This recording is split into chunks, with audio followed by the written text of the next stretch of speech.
Bagaimana nasib Laksamana Maeda pasca kemerdekaan RI 1945? Laksamana Maeda merupakan perwira tinggi Angkatan Laut Jepang yang mendukung kemerdekaan Indonesia. Meski berasal dari Jepang, pria yang memiliki nama lengkap Laksamana Muda Tadashi Maeda tak segan mengizinkan rumahnya untuk dijadikan tempat perumusan teks proklamasi. Karena kebaikannya itulah, ia dikenang harum dalam catatan sejarah kemerdekaan bangsa Indonesia.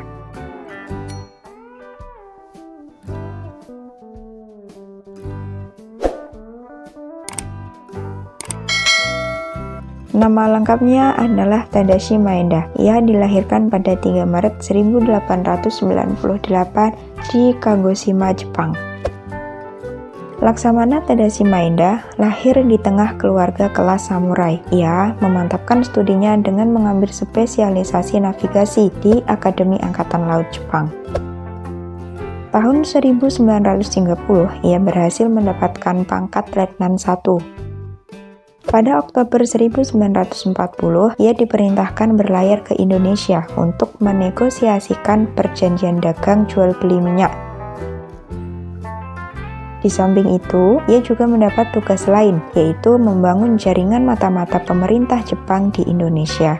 Tugas ini justru mengantarkan Laksamana Maeda dekat dengan tokoh-tokoh nasional Indonesia.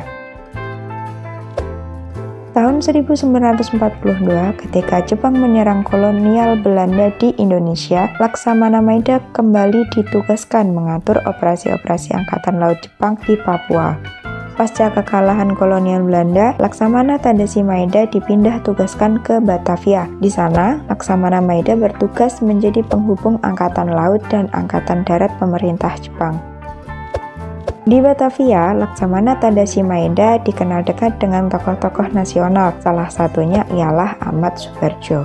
Selain itu, Laksamana Maeda juga memiliki kepedulian khusus terhadap perjuangan bangsa Indonesia dalam meraih kemerdekaannya.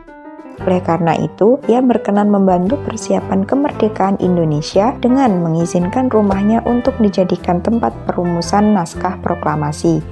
Hal ini sangat menguntungkan bangsa Indonesia, lantaran rumah Maeda merupakan wilayah dinas Angkatan Laut Jepang yang tidak sembarang orang bisa masuk, sehingga aman dari gangguan Angkatan Darat ataupun polisi militer.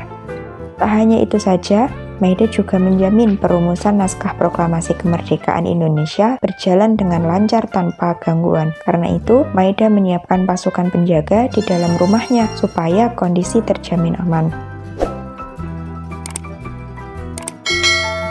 Pasca proklamasi kemerdekaan Indonesia, Maeda dan stafnya, Shigetada Nishijima, ditangkap oleh tentara sekutu dan ditahan hingga tahun 1947.